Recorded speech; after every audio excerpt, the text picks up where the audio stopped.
Hello hello बच्चों, online class में आपका स्वागत है। हम पढ़ रहे थे ह्यूमस। क्या पढ़ रहे थे? ह्यूमस। और ह्यूमस के हमने दो तरह के गुण पढ़े, एक तो भौतिक गुण और एक रासायनिक गुण।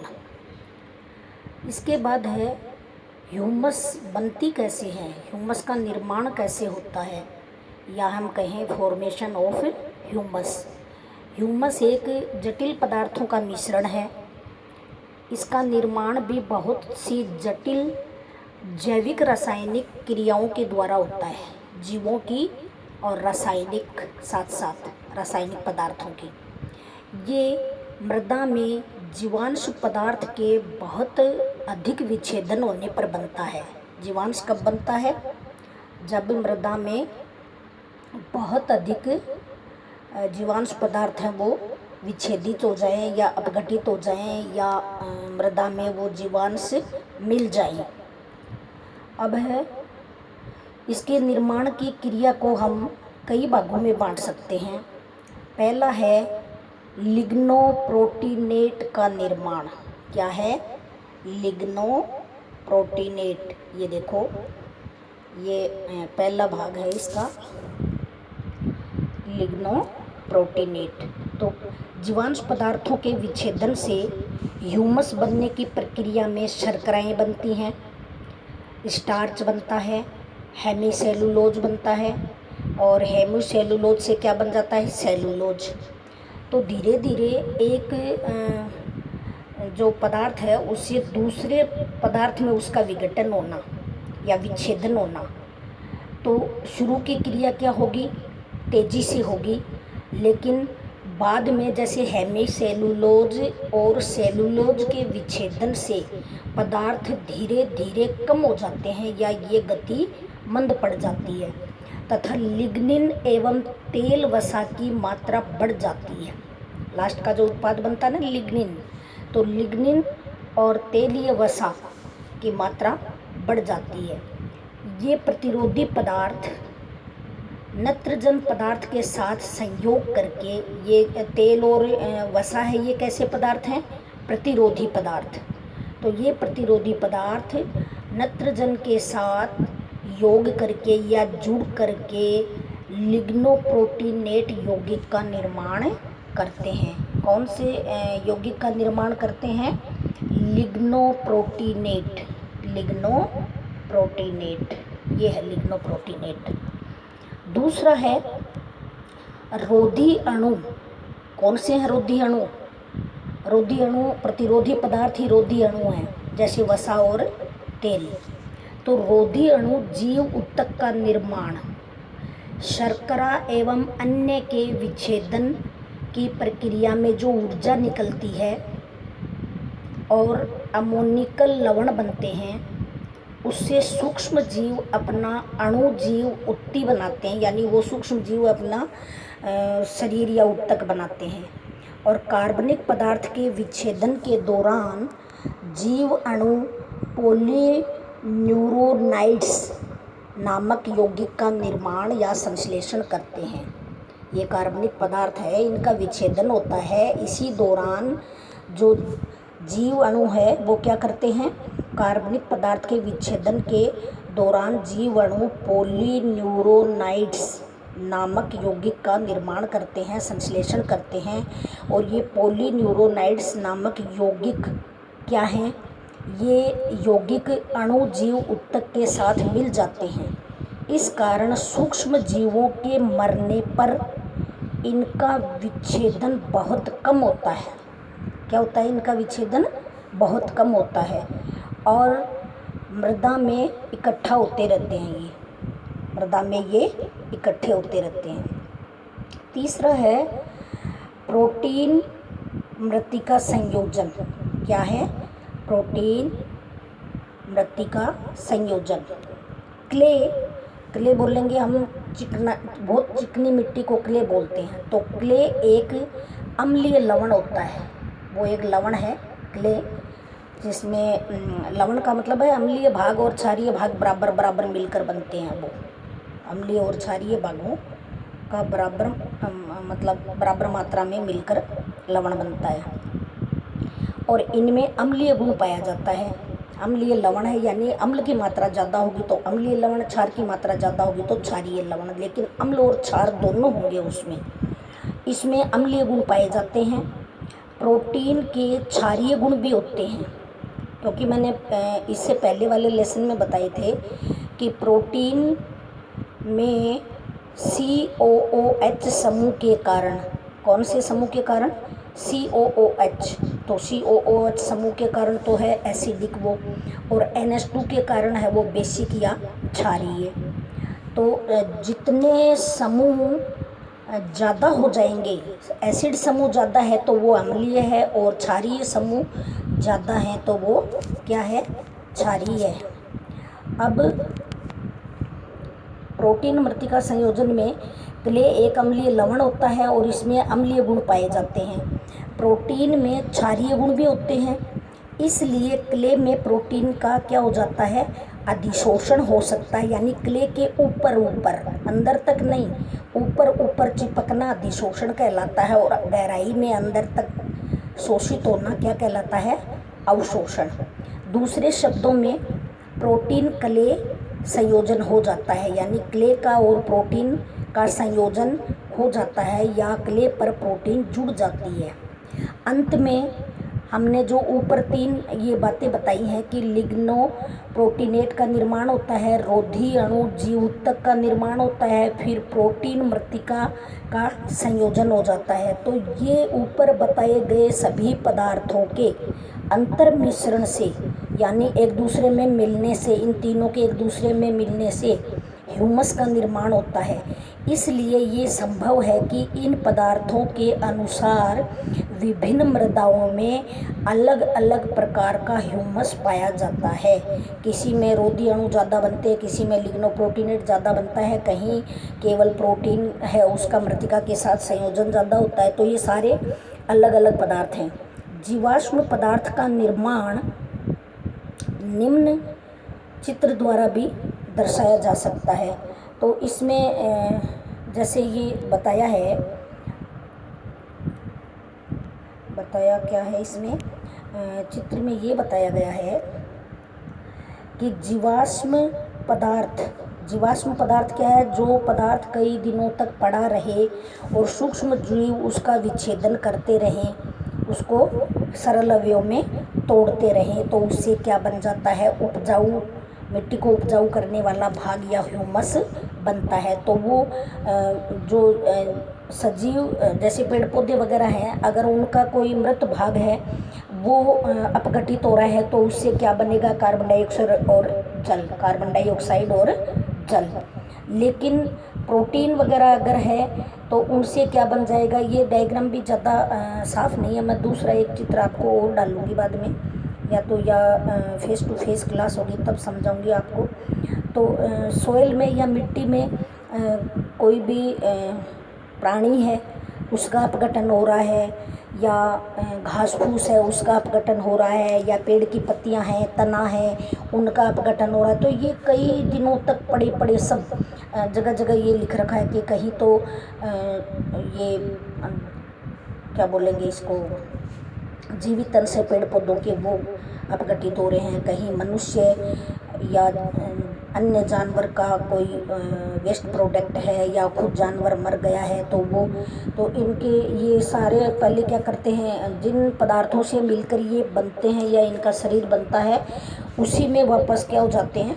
विच्छेदित हो जाते हैं, टूट जाते हैं या अपघटन हो जाता है। तो इस प्रकार वापस अपघटन होने से ये कहाँ मिल जाते हैं? मिट्टी में ही मिल जाते हैं, और मिट्टी में मिलने के बाद क्या बनाते हैं? ये ह्यूमस बनाते हैं। अब है ह्यूमस का संगठन। ह्यूमस एक गहरे रंग का जटिल पदार्थ है। ह्यूमस कैसा है? गहरे रंग का जटिल पदार्थ है, और मृदा में सदैव परिवर्तनीय होता है, यानी ह्यूमस का अंश बदलता रहता है। इसका लगभग संगठन इस प्रकार है। संगठन कैसा है इसका कि इसके अंदर क्या क्या पाया जाता है या किन चीज़ों से मिलकर ये बना है। तो सबसे पहले है ह्यूमस किससे मिलकर बना है? कार्बोहाइड्रेट। कार्बोहाइड्रेट, और कार्बोहाइड्रेट में दो चीज़ें हैं, कौन कौन सी? सेलुलोज और हेमी सेलुलोज। कार्बोहाइड्रेट में दो चीज़ें हैं, सेलुलोज और हेमी सेलुलोज। तो सेलुलोज से ह्यूमस बनती है। तो सेलुलोज लगभग ह्यूमस में कितना होता है? 5 से लेकर 12%। यानी कार्बोहाइड्रेट है, उससे दो ह्यूमस के दो अंश बनेंगे, एक तो सेलुलोज और एक हेमी सेलुलोज। तो सेलुलोज तो बनेगा 5 से लेकर 12%, और हेमी सेलुलोज की मात्रा होगी कम, वो है 3 से 5%। फिर है वसा एवं वसीय यौगिक, यानी चिकनाई युक्त तेल या वसा वो वाले पदार्थ, तो इनकी मात्रा भी कमी है, इससे भी कम है, हेमी सेलुलोज से भी, वो है 1 से लेके 5%। क्या है? 1 से लेके 5% ये वाली। फिर है लिग्निन। लिग्निन है वो 35 से लेकर 55% तक। तो इनमें से अभी तक जितने आए हैं सबसे ज़्यादा मात्रा प्रतिशत की किसकी पाई जाती है ह्यूमस में? लिग्निन की, 35 से 55 तक। चौथा है प्रोटीन। तो हम ये कह सकते हैं कि ह्यूमस है वो 4 कार्बनिक पदार्थों से मिलकर बनती है, कार्बोहाइड्रेट, वसा, लिग्निन और प्रोटीन। प्रोटीन है 30 से 35%। कितना है? 30 से 35%। एक खनिज मृदा में ह्यूमस का तत्वों के आधार पर जो संगठन है वो इस प्रकार होता है, और उसको भारात्मक दृष्टि से या कितने कितने प्रतिशत भाग है तो वो सारे भाग फिर जुड़ जाएंगे। तो खनिज तत्व इनमें सेलुलोज में, हेमी सेलुलोज में, वसा में, लिग्निन में, प्रोटीन में मूल रूप से कौन कौन से तत्व पाए जाते हैं? तो मूल रूप से तत्व जो पाए जाते हैं वो है कार्बन। क्या है? कार्बन। फिर है ऑक्सीजन, और उसके बाद में है हाइड्रोजन, और फिर है नाइट्रोजन।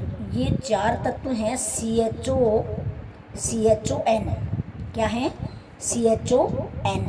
तो कार्बन 50%, जितना कुल ह्यूमस है उसका आधा भाग कार्बन से बना है। ऑक्सीजन 35%, हाइड्रोजन भी 5, और नाइट्रोजन भी 5%। अब है जीवांश पदार्थ मृदा के भौतिक, रासायनिक और जैविक गुणों को प्रभावित करते हैं। जीवांश पदार्थ हैं वो मृदा के भौतिक, रासायनिक और जैविक गुणों को, यानी जीवांश की मात्रा के कारण मृदा की भौतिक, रासायनिक और जैविक संरचना या इनके गुण बदल जाते हैं। ह्यूमस जीवांश पदार्थ का ही एक भाग है। ह्यूमस है जीवांश पदार्थ का ही एक भाग, और इसको निम्न प्रकार से मृदा पर प्रभाव पड़ते हैं। यानी ह्यूमस का मृदा पर क्या प्रभाव पड़ता है? पहला है ह्यूमस के कारण मृदा की संरचना बदलती है। जीवांश पदार्थ के सड़ने गलने पर चिपकने वाले संकीर्ण पदार्थ प्राप्त होते हैं, जो मृदा कणों को आपस में बांधकर दानेदार संरचना का निर्माण करते हैं, जिससे मृदा संरचना में क्या होता है? सुधार होता है। मिट्टी है वो, उसके कण आपस में पास आते हैं, चिपकते हैं, और क्या हो जाता है? इसमें मृदा की संरचना में थोड़ा बहुत सुधार होता है उससे। उसके बाद में है जल धारण की क्षमता। ह्यूमस के कारण मृदा की या मिट्टी की जल धारण की क्षमता बढ़ती है। ये हमने कल भी वीडियो बनाया था, उसमें भी आया था कि जल धारण की क्षमता ह्यूमस के कारण बढ़ती है, नमी को वो ज़्यादा शोषित करता है। तो दूसरी हो गई जल धारण की क्षमता। पहला है मृदा की संरचना और दूसरा है जल धारण की क्षमता। वाटर होल्डिंग कैपेसिटी भी बोलते हैं इसको।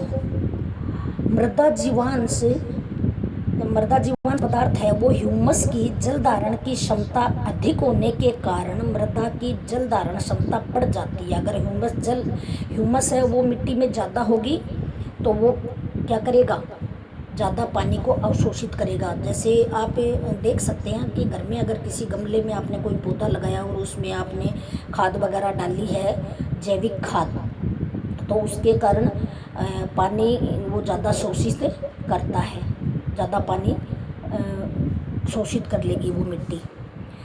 ये जल संतृप्त वातावरण से 80 से 90% जल सोख लेता है। जितना पानी इसको दिया जाता है उसका लगभग कितना सोख लेता है, 80 से 90%। 80 से 90%। रेतीली और दोमट मृदाओं में जीवाश्म पदार्थ डालने पर उनकी जल धारण की क्षमता बढ़ती है। हम अपने खेतों में खाद वगैरह डालते हैं गोबर की, तो जल धारण क्षमता बढ़ जाती है उनकी। तो अपनी जो रेतीली मिट्टी होती है, मान लो किसी का खेत है उसमें रेत ही रेत है, ज़्यादा बालू वगैरह, और वो उपजाऊ नहीं है, तो उसको उपजाऊ बनाने के लिए क्या डालता है वो, गोबर की खाद। और वो गोबर की खाद ही बारिश के जल को क्या करती है, शोषित करती है, या कई दिनों तक जल को अपने अंदर रखती है, जिससे पौधों को पर्याप्त मात्रा में जल मिलता रहे। तीसरा है वायु संचार। मैंने बताया था कि मिट्टी में अवकाश या रंध्र होते हैं, और जैसे ही इसके अंदर जीवाश्म पदार्थ की मात्रा बढ़ जाएगी मृदा में, तो रंध्र अवकाश की प्रतिशतता में बढ़ोतरी हो जाएगी, रंध्र भी ज़्यादा हो जाएंगे, जिससे मृदा में वायु संचार की बढ़ोतरी हो जाएगी, यानी ज़्यादा वायु को भी ये अपने में शोषित करेगी। तो वायु संचार भी मृदा में जीवांश के बढ़ने से या ह्यूमस के बढ़ने से वायु संचार भी बढ़ता है। फिर है चौथा, मृदा का ताप। मृदा का ताप, ये चौथा बिंदु है जो मृदा के गुणों को मतलब बदलता है। कौन, जीवाश्म। तो किन किन गुणों को बदलता है, मृदा की संरचना बदल जाती है, जीवांश के कारण जल धारण की क्षमता बदल जाती है, जीवांश के कारण वायु संचार की व्यवस्था बदल जाती है, और मृदा का ताप भी बदल जाता है। मृदा में जीवांश पदार्थों के विच्छेदन से मृदा गहरे रंग की होती है।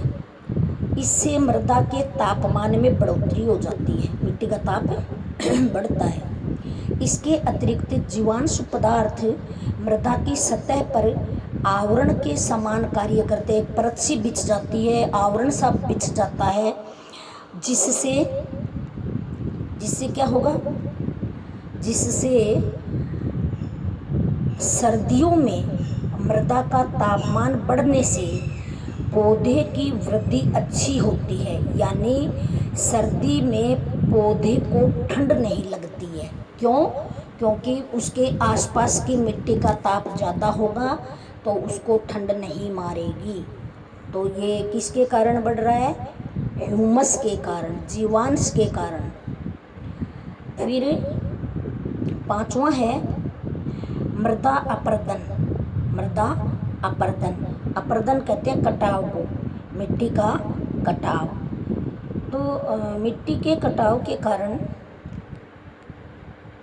क्या होता है, जीवांश पदार्थ वगैरह है वो बह करके किसी, जिधर भी ढलान होगा उधर के पानी के साथ चले जाएंगे।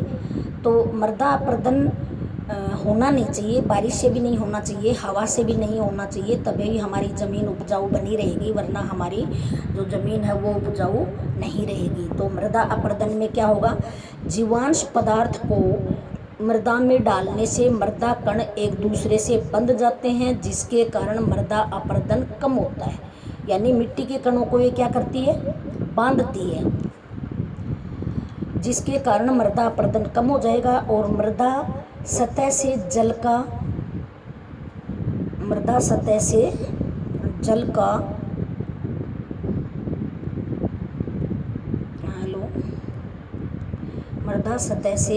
का काम नहीं कर रहा क्या,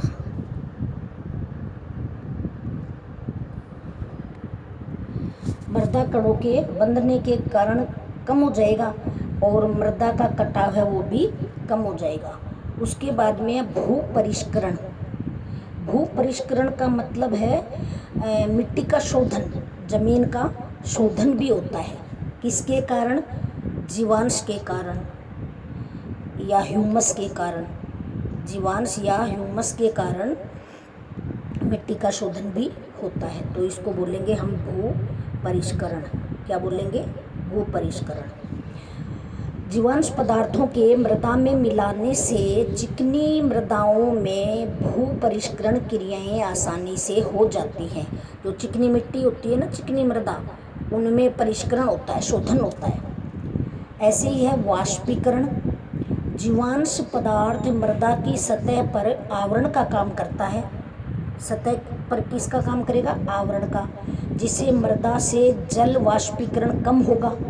मिट्टी पानी को अपने में सोखे हुए है और जीवांश ऊपर ऊपर रहेगा तो वो उस पानी को भाप बनकर उड़ने नहीं देगा, एवं नमी उस मिट्टी में या उस ह्यूमस में या जीवांश में बनी रहेगी, जो पौधे की वृद्धि के लिए उपयोगी होगी।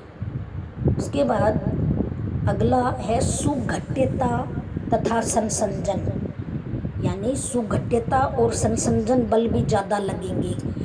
बलुई मृदा में या बालू मिट्टी में ह्यूमस या जीवांश पदार्थ को मिलाने पर सुघट्यता का मतलब है उसका संगठन अच्छा हो जाता है, उसके अणु थोड़े पास पास आ जाते हैं। और पास पास एक ही प्रकार के अणुओं में लगने वाला बल होता है संसंजन बल, और विभिन्न प्रकार के अणुओं में लगने वाला बल होता है आसंजन बल। तो संसंजन बल ये एक प्रकार का भौतिक बल है, तो भौतिक गुणों में बढ़ोतरी हो जाएगी। जबकि चिकनी मिट्टी में अगर जीवांश मिलाएंगे तो इनके गुणों को ये कम कर देगा। क्या कर देगा? कम। बालू मिट्टी में जीवांश मिलाएंगे तो इनकी सुघट्यता और संसंजनता अच्छी बन जाएगी। चिकनी मिट्टी में अगर ह्यूमस हो जाएगा या जीवांश ज़्यादा मिल जाएंगे तो इनके गुण सुघट्यता और संसंजन वाले गुण हैं वो कम हो जाएंगे। फिर है धनायन विनिमय क्षमता। नौका बिंदु है कि मृदा जीवांश मिट्टी की धनायन विनिमय क्षमता बढ़ाता है। ह्यूमस की धनायन विनिमय क्षमता के अधिक होने के कारण इसको मृदा में मिलाने से धनायन विनिमय क्षमता में वृद्धि होती है। ह्यूमस कणों पर, जो ह्यूमस के कण हैं, जो चिकने वो उपजाऊपन जो है उसमें क्या क्या है? कैल्शियम +2, मैग्नीशियम +2, पोटेशियम +1, सोडियम +1 आदि धनायन हैं। और इन धनायनों को वो क्या करेगा? अवशोषित करेगा। तो उर्वरकों से प्राप्त खाद से वो क्या प्राप्त कर लेगा? अमोनियम आयन, NH4+ आयन का भी अधिशोषण ह्यूमस द्वारा करने के कारण निक्षालन द्वारा हानि नहीं होती है। यानी ये कण धुल करके जमीन में नहीं रिसेंगे, वरना सारे कण ये जितने भी धनायन ये कहाँ चले जाएंगे? जमीन में चले जाएंगे। 10वां है उभय प्रतिरोधन क्षमता। उभय प्रतिरोधन किसको कहेंगे हम? जीवांश पदार्थ मृदा की प्रतिरोधक क्षमता में बढ़ोतरी करते हैं, जिससे मृदा का pH अचानक परिवर्तित नहीं होता है। pH को बनाए रखते हैं, वही प्रतिरोधन क्षमता है। तो pH बनाए रखने का मतलब है अगर pH 7 से कम है तो अम्लीय pH है, 7 है तो उदासीन pH है, और 7 से ज़्यादा है तो क्षारीय pH है। अब है पोषक तत्वों की मात्रा को भी जीवांश या ह्यूमस प्रभावित करती है। पोषक तत्वों की मात्रा को कैसे प्रभावित करती है? पोषक तत्वों की मात्रा मृदा में जीवांश पदार्थ मिलाने से पौधों के लिए आवश्यक तत्व हैं। कौन कौन से आवश्यक तत्व पौधों के लिए? पौधों के लिए आवश्यक तत्व हैं नाइट्रोजन यानी नाइट्रोजन, फास्फोरस, पोटेशियम, सल्फर, आदि की मात्रा बढ़ जाती है और मृदा में ये पोषक तत्व जीवांश पदार्थ के विच्छेदन से ही हमें प्राप्त होते हैं। तो पोषक तत्वों की मात्रा बढ़ जाएगी, जीवांश के कारण मृदा में या मिट्टी में पोषक तत्वों की मात्रा बढ़ जाएगी। अगला 12वां जो प्रभाव है वो है लवणता में सुधार हो जाएगा। अगर किसी भी मृदा में जीवांश या ह्यूमस बढ़ गई है तो उस मिट्टी की लवणता में सुधार हो जाएगा। मृदा में जीवांश पदार्थ को मिलाने से विच्छेदन उपरांत कार्बनिक अम्लों जैसे सिट्रिक अम्ल है, ब्यूटायरिक अम्ल है, एसिटिक अम्ल है, इनका निर्माण होगा और इनके निर्माण के बाद वो मिट्टी है उसकी लवणता में सुधार आ जाता है। जो मिट्टी लवणीय थी वो अब कम लवणीय हो जाएगी और वो अब उपजाऊ और भी अधिक उपजाऊ बन जाएगी, उसके बाद में है 13वां जो प्रभाव है वो है पोषक तत्वों की उपलब्धता में वृद्धि हो जाएगी। मिट्टी में पोषक तत्व हैं वो बढ़ जाएंगे। क्या हो जाएंगे? पोषक तत्व बढ़ जाएंगे। मिट्टी में पोषक तत्वों की उपलब्धता में वृद्धि हो जाएगी। जीवांश पदार्थ के विच्छेदन से मृदा में कार्बनिक अम्ल बनते हैं। ये अम्ल मृदा में पाए जाने वाले अन्य उपलब्ध पोषक तत्वों से, ऐसे तत्व जो बहुत कम मात्रा में मिट्टी में पाए जाते हैं, उनसे क्रिया करके उपलब्ध रूप में परिवर्तित कर लेते हैं। यानी अब वो ज़मीन में रहेंगे, पहले उपलब्ध नहीं थे, कम थे, और ये जीवांश पदार्थ जुड़ गया तो उपलब्ध पोषक तत्व बन जाएंगे। अविलेय यानी नहीं घुलने वाले एल्यूमिनियम तथा आयरन फॉस्फेट से क्रिया करके फॉस्फेट को विलेय रूप में परिवर्तित कर देते हैं। अविलेय थे यानी घुलते नहीं थे जल में, कौन कौन? एल्यूमिनियम और आयरन। अब ये फॉस्फेट से क्रिया करेंगे और फास्फोरस को विलेय के रूप में परिवर्तित कर देंगे। इनका फास्फोरस है जो फॉस्फेट ग्रुप है PO4-3, उसको ये फास्फोरस को पृथक कर देगा वहाँ से P को, और ये विलेय हो जाएगा। अब तो पोषक तत्वों की उपलब्धता में भी ये वृद्धि करता है, जीवांश या ह्यूमस। अब है जैविक प्रभाव। जीवांश पदार्थ मृदा जीवाणुओं का भोजन है। मृदा में जो जीवाणु पाए जाते हैं उनका भोजन है ये। मिट्टी में जो जीवांश हम मिला रहे हैं या खाद हम मिला रहे हैं, ह्यूमस बना रही है, तो वो किसका भोजन है? मिट्टी में पाए जाने वाले वो छोटे छोटे जीवाणु जो हमें नग्न आँखों से दिखाई नहीं देते हैं। और इन जीवाणुओं की क्रियाशीलता बढ़ जाएगी। जब इनको भोजन अच्छा मिलेगा तो इनकी संख्या बढ़ेगी, इनकी क्रियाशीलता बढ़ेगी, जिससे मृदा की जैविक दशा में सुधार हो जाएगा। मिट्टी की जो दशा है या जो गुण है वो सुधर जाएगा। जीवांश पदार्थ के विच्छेदन के दौरान अमोनीकरण, नाइट्रीकरण, अमोनीकरण का मतलब है अमोनिया का जुड़ना, नाइट्रीकरण का मतलब है नाइट्रो यौगिकों का जुड़ना, और विनाइट्रीकरण का मतलब है नाइट्रोजन का निकलना जैसी लाभप्रद क्रियाएं होती हैं। और ताज़ा जीवांश पदार्थ होंगे वो क्या करेंगे? ताज़ा जीवांश पदार्थ केंचुओं, चींटियों आदि को खाद्यांश प्रदान करेंगे। मिट्टी में पहले से उपस्थित है कौन? चींटियां हैं, केंचुए हैं, तो इनको वो क्या करेंगे? खाद्य पदार्थ प्रदान करेंगे। ये जंतु मृदा को खोदकर खोखला बनाते हैं, रंध्र युक्त बनाते हैं, जिससे वायु संचार और जल निकास में बढ़ोतरी हो जाती है। जल संग्रहण की क्षमता और वायु का आदान प्रदान या हवा का पर्याप्त मात्रा में मिट्टी में भरे रहना, ये बढ़ जाएगा। मृदा में उपस्थित जीवाणुओं हेतु जीवांश पदार्थ उनके भोजन और ऊर्जा का महत्वपूर्ण स्रोत है। यानी खाने के लिए जो पोषक पदार्थ है वो मिल जाएंगे और अगर वो खाने के लिए पोषक पदार्थ उनको ज़्यादा मिल गए तो वहाँ ऊर्जा भी ज़्यादा मिलेगी। मृदा में उपस्थित जीवाणुओं हेतु जीवांश पदार्थ और उनके भोजन तथा ऊर्जा का महत्वपूर्ण स्रोत होंगे ये, जिससे जीवाणुओं की क्रियाशीलता में वृद्धि हो जाएगी। जीवाणु इस मिट्टी में ज़्यादा क्रियाशील रहेंगे। क्या रहेंगे? ज़्यादा क्रियाशील रहेंगे। और क्रियाशीलता में वृद्धि होने के कारण मृदा की उर्वरकता या उपजाऊपन है वो बढ़ जाएगा। मृदा का उपजाऊपन बढ़ जाएगा। अब एक प्रभाव और है, पौधों की वृद्धि पे प्रभाव पड़ेगा। जब उर्वरता ही बढ़ जाएगी तो उस जमीन में उगने वाला पौधा या फसल है वो अच्छी क्वालिटी की होगी। ह्यूमस में वृद्धि कारक हार्मोन जैसे इंडोल एसिटिक एसिड, IAA बोलते हैं इसको, IAA indole acetic acid, indole propionic अम्ल IPA, इन हार्मोन से पौधों में वृद्धि होती है।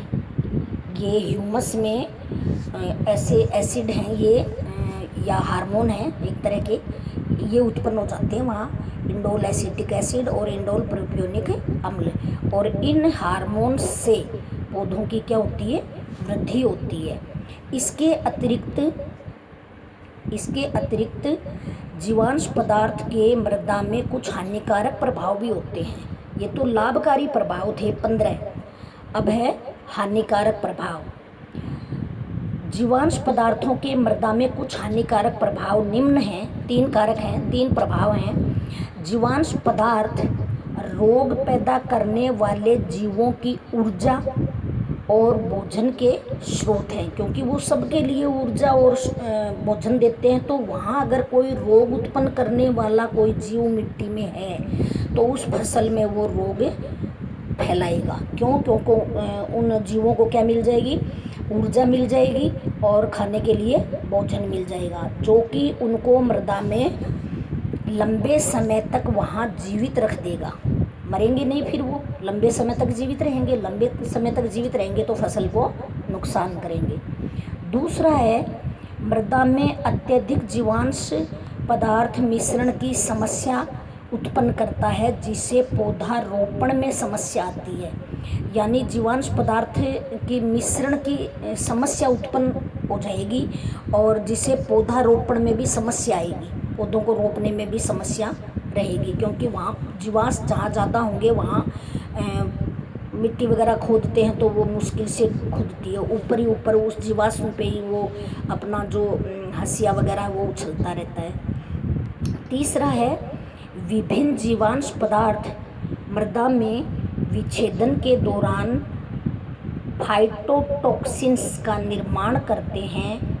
विभिन्न जीवांश पदार्थ मृदा विच्छेदन होता है ना, मृदा का अपघटन, तो उस दौरान फाइटोटॉक्सिन्स, टॉक्सिन्स का मतलब जहर है और फाइटो का मतलब है पौधों के लिए हानिकारक। फाइटो एक प्रकार से संबंधित है जो पौधों के लिए हानिकारक है। अब हम पढ़ेंगे कार्बन और नाइट्रोजन का अनुपात। कार्बन और नाइट्रोजन का अनुपात, तो कार्बन नाइट्रोजन अनुपात हर पौधे में जरूरी है। मृदा जीवांश पदार्थ और मृदा में उपस्थित नाइट्रोजन की मात्रा में अधिक संबंध रहता है, क्योंकि कार्बन और नाइट्रोजन वो पौधे के लिए मुख्य तत्व हैं। कार्बन ऊर्जा प्रदान करता है और नाइट्रोजन पोषक तत्व है। पौधे के लिए क्या है? पोषक तत्व। मृदा में प्राप्त कार्बन की कुल मात्रा का, जो मृदा में कार्बन की कुल मात्रा है उसमें नत्रजन की कुल मात्रा का अनुपात ही कार्बन नाइट्रोजन अनुपात कहलाता है। क्या कहलाता है? कार्बन नाइट्रोजन अनुपात कहलाता है। अब देखिए, कार्बन नत्रजन अनुपात, कार्बन नत्रजन अनुपात किसको कह रहे हैं अपन? वो कह रहे हैं मृदा में प्राप्त कार्बन की कुल मात्रा, मृदा में कार्बन की कुल मात्रा कितनी है और मृदा में प्राप्त कुल नाइट्रोजन की मात्रा कितनी है। तो कार्बन की मात्रा में किसका भाग देना है, नाइट्रोजन की मात्रा का, नाइट्रोजन की मात्रा का। तो ऊपर कार्बन और नीचे नाइट्रोजन। इसके बाद ये अनुपात मृदा में नत्रजन, कुल जीवांश पदार्थ एवं उसकी विच्छेदन की दर को नियंत्रित करता है।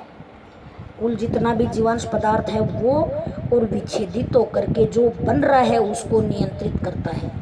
कार्बन नत्रजन अनुपात काफ़ी परिवर्तनशील है, बदल जाता है बार बार में। कृषि योग्य भूमि में इसकी परिसीमा 8.1 से 15.1 तक होती है। यानी कार्बन 8 से, कार्बन जहाँ 8 भाग हो वहाँ नाइट्रोजन 1, या कार्बन जहाँ 15 भाग हो वहाँ नाइट्रोजन 1।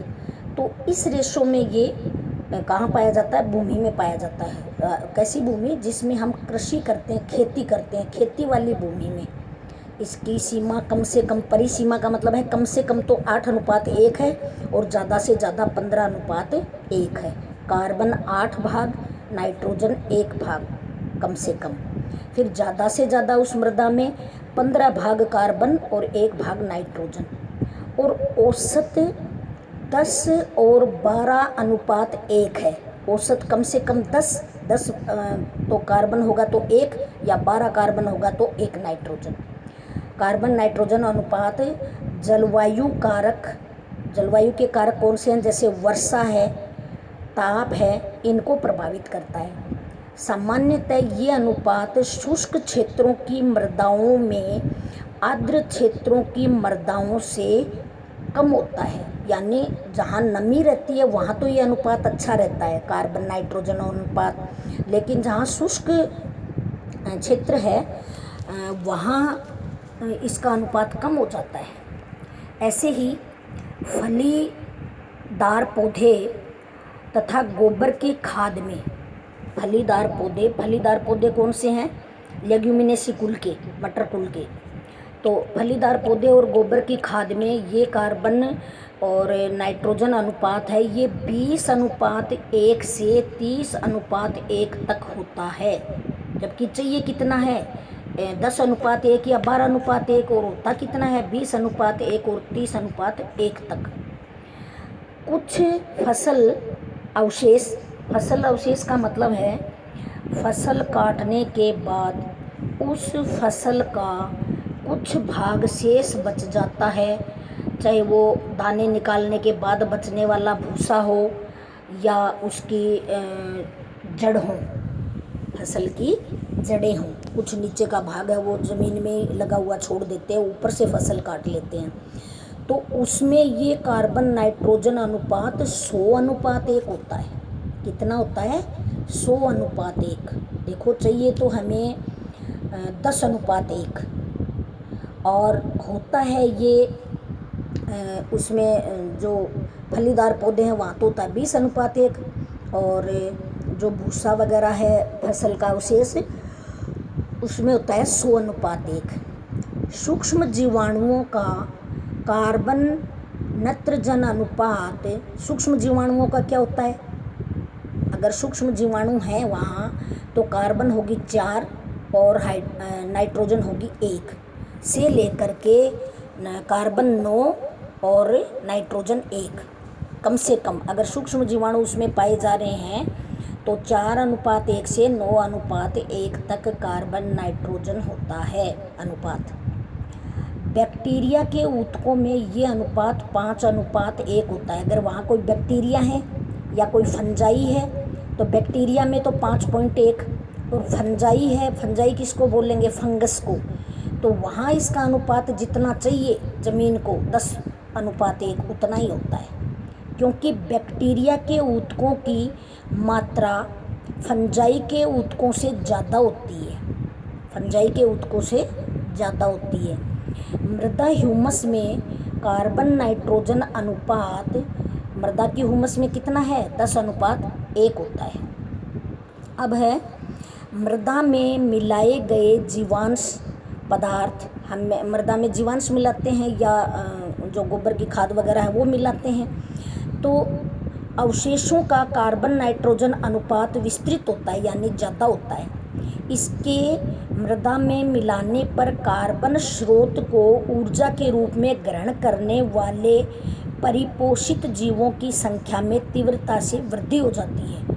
ऐसे जीव जिनको कार्बन से भोज्य पदार्थ लेना है वो जीवाणु वहाँ बढ़ जाएंगे और इन सूक्ष्म जीवों की क्रिया से मृदा में अधिकांश जीवाश्म पदार्थ है वो कार्बन डाइऑक्साइड और ऊर्जा में शीघ्रता से विच्छेदित हो जाएगा। जो जीवाश्म पदार्थ है वो जो मिट्टी में मिला हुआ है पहले से, वो किस में बदल जाएगा, कार्बन डाइऑक्साइड और ऊर्जा में विच्छेदित होने लग जाएगा, जिससे जीवांश पदार्थ की मात्रा शीघ्र कम हो जाएगी। अगर अधिकता हो जाती है तो उनका क्या होता है, कमी हो जाती है। कैसे होती है वो कमी कि कार्बन डाइऑक्साइड और ऊर्जा बन करके, क्योंकि उन जीवों से उन जीवांश पदार्थों ने क्या दिया, इन सूक्ष्म जीवों को भोजन दिया और ऊर्जा दिया, जिससे इसका अपघटन हो गया, कम हो गए। ये सूक्ष्म जीवों को इस दशा में नए ऊतकों के निर्माण हेतु नत्रजन की आवश्यकता पड़ती है। जब ये विघटित ही हो गया है तो फिर विघटित होने के बाद वो सूक्ष्म जीव हैं, उनको क्या चाहिए, अब नए ऊतक निर्माण की आवश्यकता, और नए ऊतक निर्माण के लिए उनको क्या चाहिए, नाइट्रोजन चाहिए। जैसे हमारे शरीर में भी अगर हमें शरीर की मरम्मत करानी है, मतलब कहीं लगी हुई है और मरम्मत करनी है शरीर की, तो वहाँ नए ऊतक बनेंगे। नए ऊतक बनेंगे तो वहाँ प्रोटीन होगी। वो प्रोटीन किससे बनती है, नाइट्रोजन से ही बनती है। इसी प्रकार प्रोटीन लिग्निन के साथ मिलकर एक जटिल पदार्थ बना लेता है। फलस्वरूप कार्बन नत्रजन अनुपात कम हो जाता है। संकुचित होने का मतलब कम हो जाता है। कार्बन नत्रजन अनुपात के संकुचित होने से कार्बन की मात्रा घट जाएगी, जिसके कारण परपोषित जीवों की सक्रियता कम हो जाएगी। वो जीव जो उस कार्बन पे पनप रहे हैं वो कम हो जाएंगे। इस कारण नत्रजन की मांग कम हो जाती है। जब अब नत्रजन कम हो जाएगी और नत्रजन कम हो जाएगी तो इस अवस्था में नाइट्रीकरण की क्रिया पुनः होने लग जाएगी। कहाँ, मृदा या मिट्टी में नाइट्रीकरण। और हमने देखा है कि ये जो लेग्यूमिनेसी कुल है, मटर कुल है या चना कुल है, उनके पौधे अगर हम उनकी फसल बोते हैं तो वो नाइट्रीकरण अनुपात ज़मीन में संतुलित रहता है। वो फसल कई दिनों तक नहीं बोते हैं तो ज़मीन में नाइट्रोजन की कमी हो जाती है, क्योंकि उनकी जड़ों में ग्रंथिदार जड़ें होती हैं। उनकी जड़ों में एक जीवाणु पाया जाता है जिसका नाम है राइजोबियम जीवाणु। वो वायुमंडल की नाइट्रोजन को नाइट्रेट में बदलता है और पौधा उसको अवशोषित करता है और वो अपनी ग्रंथियों में क्या कर लेता है, नाइट्रोजन को नाइट्रेट में बदलता है। अब कार्बन नाइट्रोजन या नत्रजन के अनुपात का महत्व क्या है, क्या लाभ है इसका, तो ये हम अगले वीडियो में पढ़ेंगे। Thank you.